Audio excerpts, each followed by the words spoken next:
सत्यम धर्मम श्रियम लक्ष्मीम भक्तिम च परमाम शिवाम नृसगम भजमाम भक्त्या सर्व पापे प्रमुच्यते। कलयुग में भक्ति ही भवसागर की नाव, प्रहलाद सम जो डटे हरि करते उद्धार। हरे कृष्ण। आप सभी को होलिका दहन और फाल्गुन पूर्णिमा की बहुत बहुत शुभकामनाएं। फाल्गुन पूर्णिमा केवल एक पर्व ही नहीं बल्कि अधर्म पर धर्म की विजय का प्रमाण है। ये दिन हमें भक्त प्रहलाद की अडिग आस्था और भगवान नरसिंह के प्राकट्य की याद दिलाता है। कलयुग में जब अधर्म और अन्याय बढ़ रहा है तब ये कथा और अधिक प्रासंगिक हो जाती है। आज के समय में भी अहंकारी हिरण्यकश्यप जैसी प्रवृत्तियां समाज में व्याप्त हैं। लालच, अहंकार और अधर्म हर ओर फैला हुआ है। लेकिन इस कथा का संदेश हमें सिखाता है कि जो भी सच्ची भक्ति और सत्य के मार्ग पर चलता है उसकी रक्षा स्वयं नारायण करते हैं। कलयुग में होलिका दहन का अर्थ केवल और केवल अग्नि में लकड़ियां जलाना ही नहीं बल्कि अपने भीतर की नकारात्मकता, अहंकार, ईर्ष्या और पापों को जलाकर शुद्ध होने का प्रतीक है। और ये पर्व हमें प्रेरित करता है कि हम प्रहलाद की तरह सच्चाई और भक्ति के मार्ग पर अडिग रहें और भगवान नरसिंह की कृपा से कलयुग के संकटों और पापों से मुक्त हों। तो प्रिय श्रोताओं, सभी संकटों से मुक्त कराने वाली पावन कथाओं का अब आप सभी श्रवण कीजिए। प्राचीन काल में एक निर्धन ब्राह्मण था जो अत्यंत धर्मपरायण और सत्यवादी था। वह प्रतिदिन भगवान विष्णु और माता लक्ष्मी जी की पूजा करता, लेकिन दरिद्रता उसका पीछा नहीं छोड़ रही थी। उसकी पत्नी ने एक दिन उससे कहा, हे स्वामी, क्या कोई ऐसा उपाय नहीं जिससे हमारी निर्धनता दूर हो और माँ लक्ष्मी जी हम पर कृपा करें?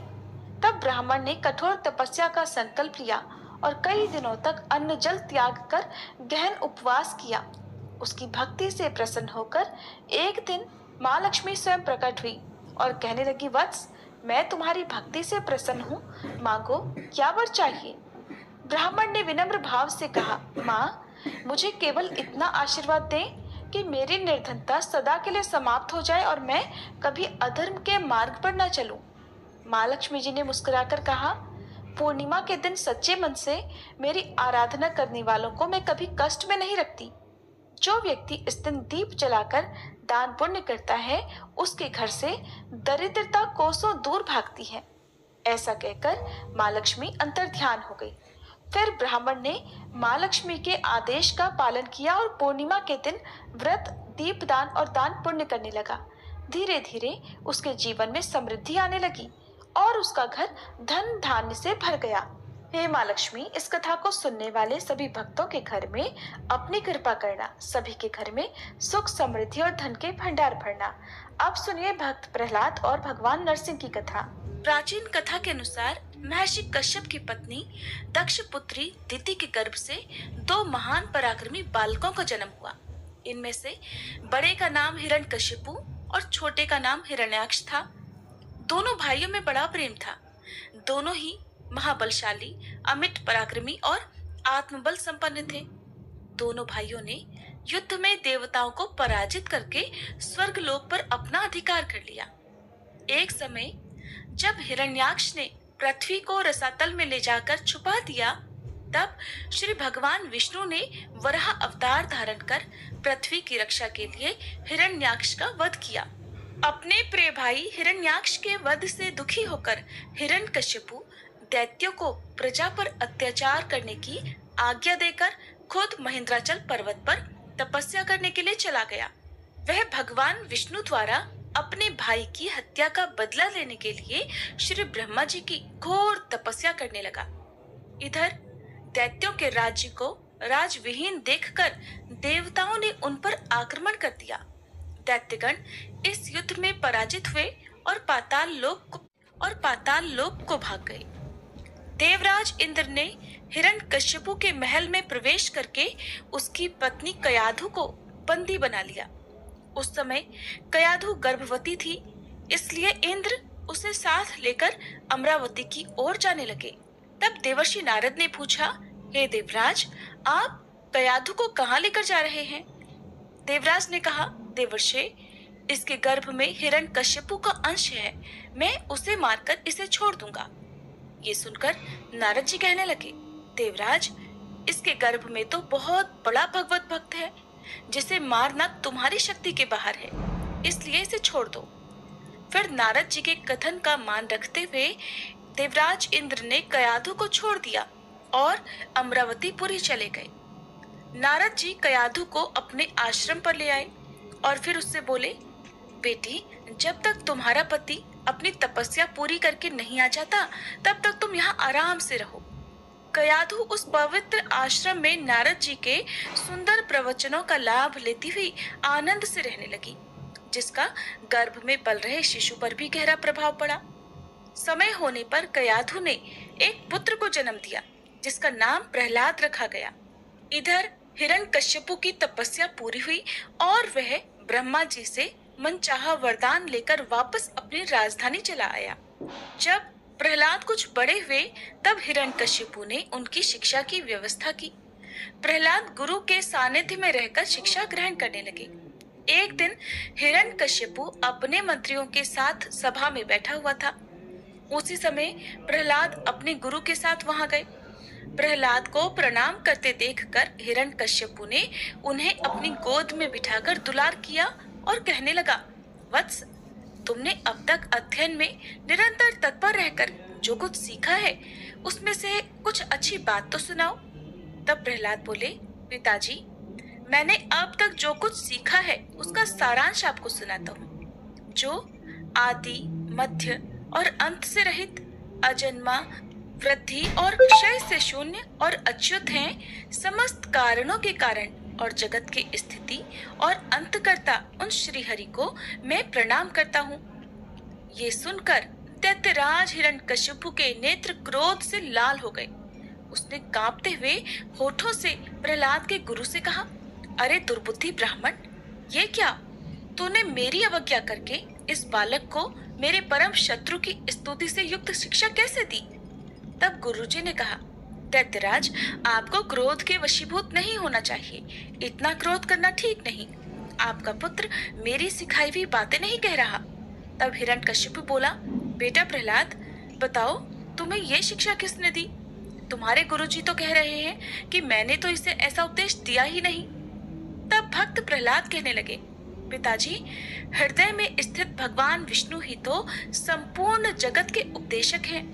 उनको छोड़कर और कौन किसी को कुछ सिखा सकता है भला? हिरण्यकश्यप कहने लगा, अरे मूर्ख, जिस विष्णु का तू निशंक होकर स्तुति कर रहा है वो मेरे सामने कौन है?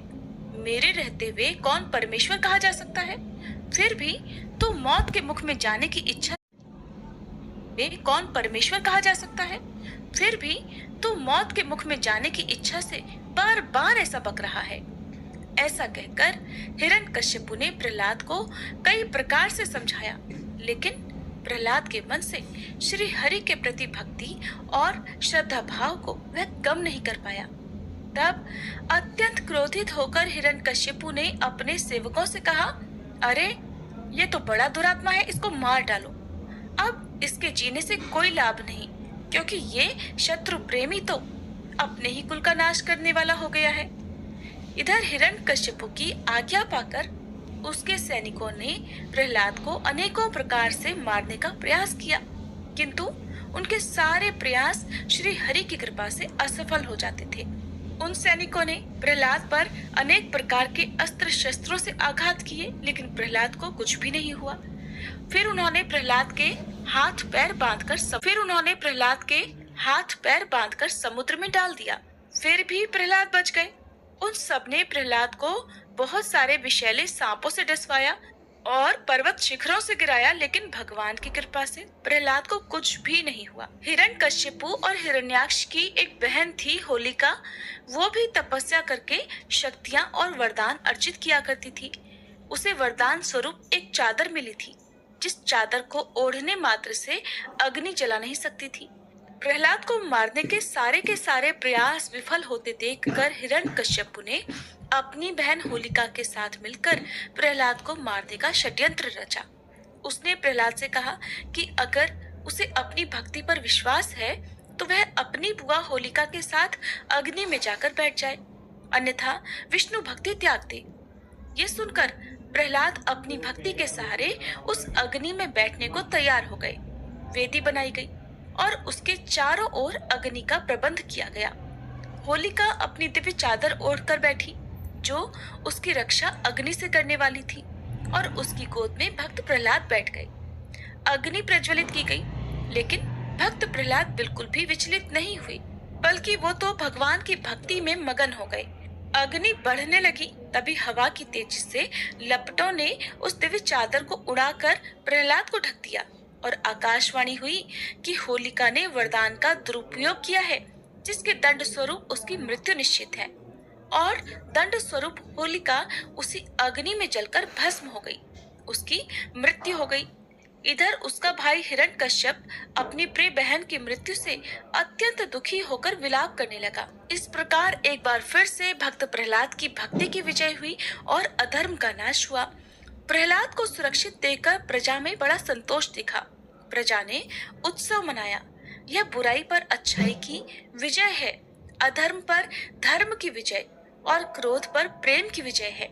प्रजा ने अपना आनंद अलग अलग रंगों से रंगोत्सव मनाकर कर दिया। अच्छे अच्छे पकवान बनाए गए, गीत गाए गए। होलिका के अग्नि में जलकर भस्म हो जाने का और प्रहलाद के फिर से जीवित बच जाने का समाचार जब दूतों ने हिरण्यकशिपु को सुनाया, तो वह अत्यंत क्षुब्ध हुआ और उसने प्रहलाद को अपनी सभा में बुलवाया। हिरण्यकशिपु ने प्रहलाद से कहा, रे दुष्ट, जिसके बल पर तू ऐसी बहकी बहकी बातें करता है, तेरा वह ईश्वर कहाँ है? अगर वह चारों ओर है तो मुझे इस खंबे में क्यों नहीं दिखाई देता? तब प्रहलाद ने कहा, पिताजी, मुझे तो वे प्रभु खंबे में भी दिखाई दे रहे हैं। ये बात सुनकर हिरण्यकशिपु क्रोध के मारे खुद को संभाल नहीं सका और हाथ में तलवार लेकर सिंहासन से कूद पड़ा और बड़े जोर से उस खंबे में एक घूंसा मारा। उस समय उस खंबे से बड़ा भयंकर शब्द हुआ और उस खंबे को तोड़कर एक विचित्र प्राणी बाहर निकलने लगा, जिसका आधा शरीर सिंह का और आधा मनुष्य का था। यह भगवान श्री हरि का नृसिंह अवतार था। उनका रूप बड़ा भयंकर था। उनकी तपाई हुई सोने के समान पीली पीली आंखें थी। उनकी दाढ़ें बड़ी विकराल थीं और वे भयंकर शब्दों से गर्जना कर रहे थे। उनके पास जाने का साहस किसी में भी नहीं हो रहा था।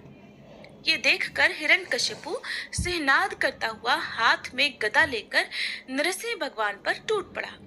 तब भगवान भी हिरण्यकशिपु के साथ कुछ देर तक युद्ध लीला करते रहे और अंत में उसे झपटकर दबोच लिया और उसे सभा के दरवाजे पर ले जाकर अपनी जांघों पर गिरा लिया और खेल ही खेल में अपनी नखों से उसके कलेजों को फाड़कर उसे पृथ्वी पर पटक दिया। इसके बाद वहां उपस्थित अन्य असुरों और दैत्यों को भी खदेड़ खदेड़ कर मार डाला। भगवान का क्रोध बढ़ता ही जा रहा था और भगवान हिरण्यकशिपु के ऊंचे सिंहासन पर विराजमान हो गए। उनके क्रोधपूर्ण मुखाकृति को देखकर किसी को भी उनके निकट जाकर उनको प्रसन्न करने का साहस नहीं हो रहा था। हिरण्यकशिपु की मृत्यु का समाचार सुनकर उस सभा में ब्रह्मा, इंद्र, शंकर, सभी देवगण, ऋषि मुनि, सिद्ध, नाग, गंधर्व आदि पहुंचे और थोड़ी दूरी पर स्थित होकर सभी ने भगवान की अलग अलग स्तुति की, लेकिन भगवान नृसिंह का क्रोध शांत ही नहीं हुआ।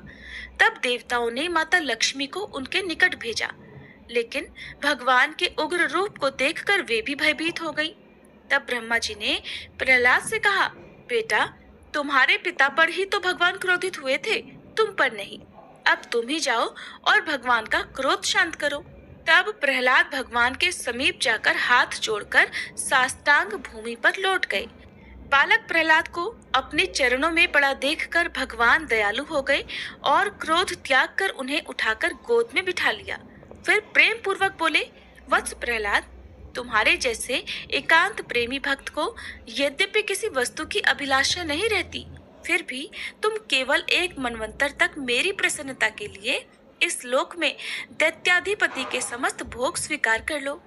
भोग के द्वारा पुण्य कर्मों के फल और निष्काम पुण्य कर्मों के द्वारा पाप का नाश करते हुए समय पर शरीर का त्याग करके समस्त बंधनों से मुक्त होकर तुम मेरे पास आ जाओगे। देवलोक में भी लोग तुम्हारी विशुद्ध कीर्ति का गान करेंगे। ऐसा कहकर भगवान नृसिंह वहीं अंतर्ध्यान हो गए। श्री विष्णु पुराण में ऋषि पराशर जी कहते हैं कि भक्त प्रहलाद की इस कहानी को जो भी मनुष्य सुनता है उसके पाप शीघ्र ही नष्ट हो जाते हैं। पूर्णिमा, अमावस्या, अष्टमी और द्वादशी को इस कथा को पढ़ने से मनुष्य को गोदान का फल प्राप्त होता है।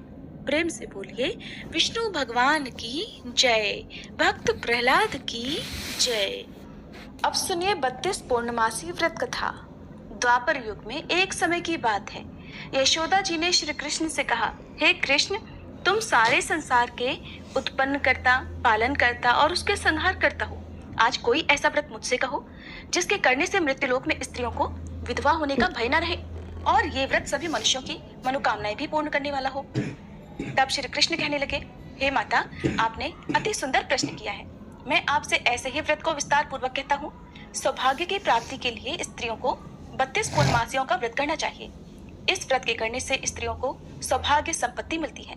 ये व्रत अचल सौभाग्य देने वाला और भगवान शिव के प्रति मनुष्य मात्र की भक्ति को बढ़ाने वाला है। तब यशोदा जी कहने लगी, हे कृष्ण, सबसे पहले इस व्रत को मृत्युलोक में किसने किया था? इसके विषय में भी मुझे विस्तार पूर्वक बताओ। तब श्री कृष्ण कहने लगे कि माते, इस भूमंडल पर एक अत्यंत प्रसिद्ध राजा चंद्रहास से पालित अनेक प्रकार के रत्नों से परिपूर्ण कातिका नाम की एक नगरी थी। वहां पर धनेश्वर नाम का एक ब्राह्मण था और उसकी पत्नी अति सुशीला रूपवती थी। दोनों ही उस नगरी में बड़े प्रेम से रहते थे। घर में धन धान्य आदि की कोई कमी नहीं थी, लेकिन उन्हें एक बड़ा दुख था कि उनकी कोई संतान नहीं थी। इस दुख से वह अत्यंत दुखी रहा करते थे।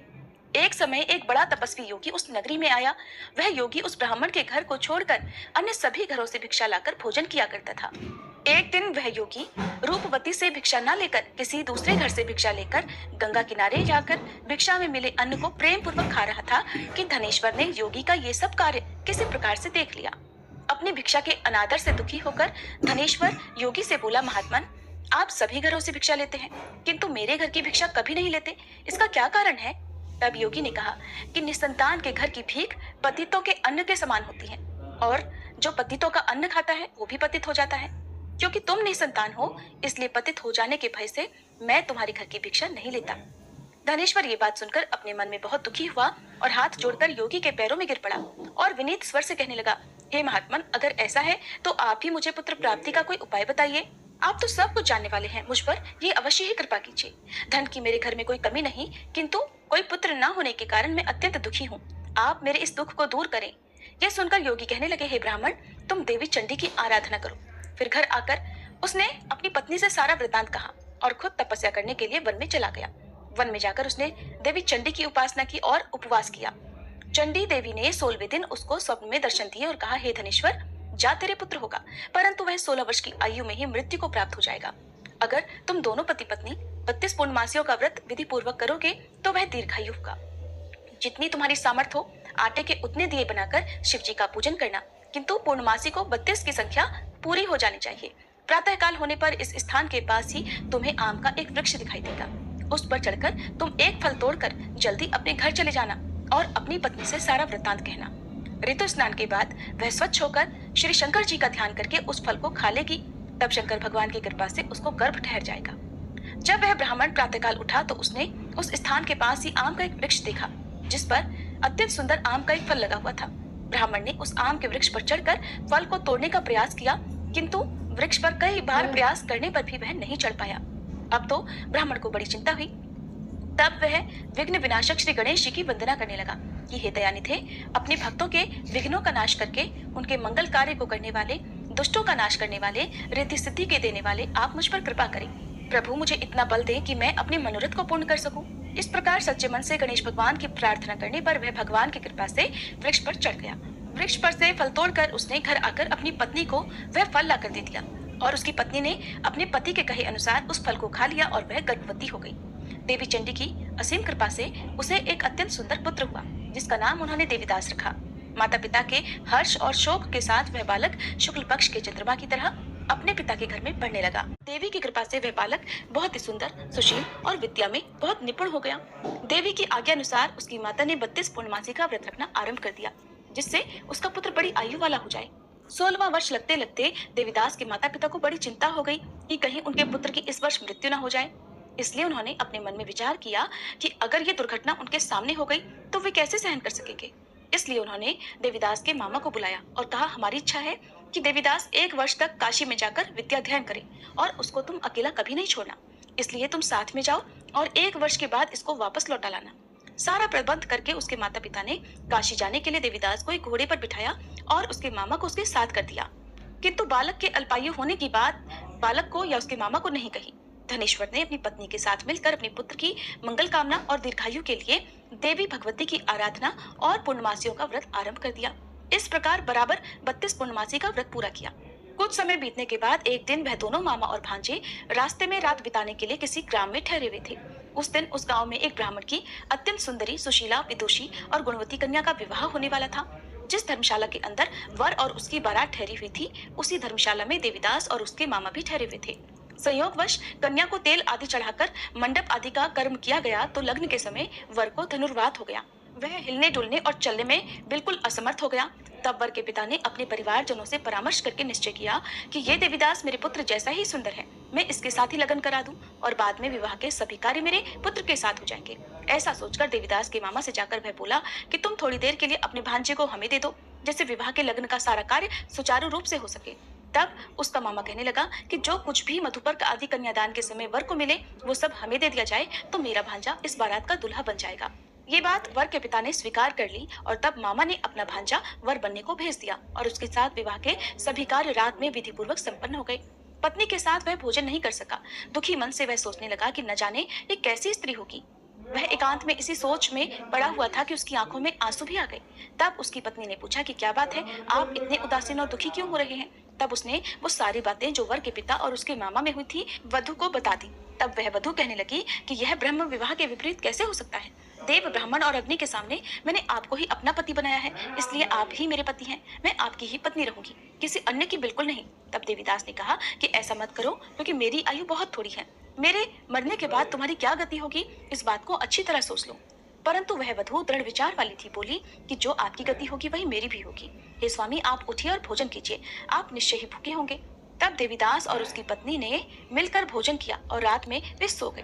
प्रातःकाल देवीदास ने अपनी पत्नी को 3 नगों से चढ़ी हुई एक अंगूठी और एक रुमाल दिया और बोला, प्रिय, इसे संकेत समझकर रखो और शांत हो जाओ। मेरा स्मरण और जीवन जानने के लिए एक पुष्प वाटिका बना लो, उसमें सुगंधी वाली एक नव मल्लिका लगा लो। उसको हर दिन जल से सींचना और आनंद के साथ खेल कूदना और उत्सव मनाना। जिस समय और जिस दिन मेरी मृत्यु का होगा ये फूल सूख जाएंगे और जब ये फिर से हरे भरे हो जाए तो समझ लेना कि मैं जीवित हूँ। ये बात निश्चय करके समझ लेना और इसमें कोई संशय मत करना।